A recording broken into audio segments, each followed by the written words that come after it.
किसान भाइयों नमस्कार। स्वागत है आप सभी का हमारे यूट्यूब चैनल डी फार्मिंग में। किसान भाइयों आज हम बात करेंगे गेहूं की फसल में यूरिया के प्रयोग के बारे में, यानी कि गेहूं की फसल में हमें यूरिया कब कब देना चाहिए, यूरिया डालने का आखिरी समय क्या है और यूरिया डालते समय हमें क्या सावधानियां रखनी चाहिए।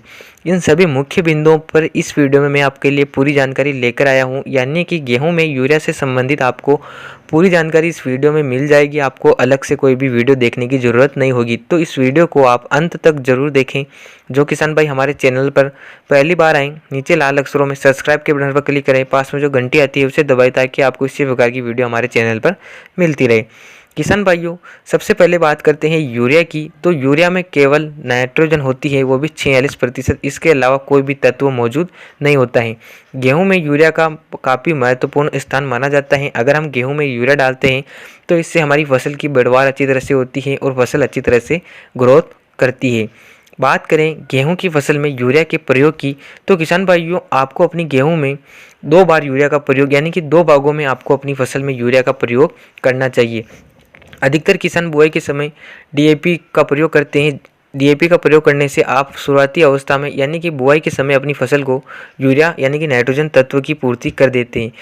अगर आप बुआई के समय डीएपी डालते हैं तो आप यूरिया अपनी फसल को दे सकते हैं।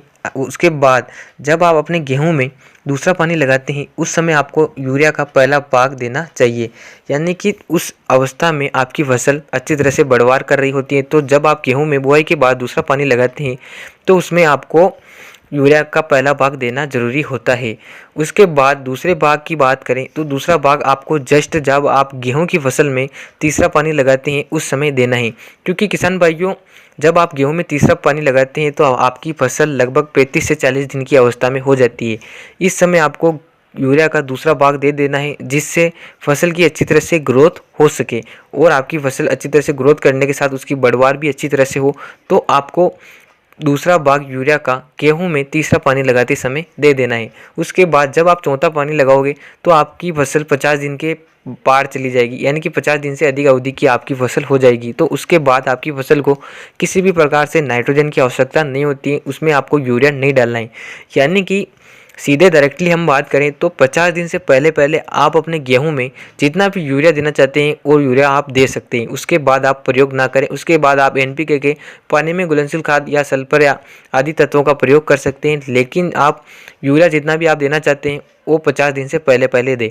पहला भाग आप दूसरा पानी लगाते समय दे सकते हैं, दूसरा भाग आप तीसरा पानी लगाते समय दे सकते हैं।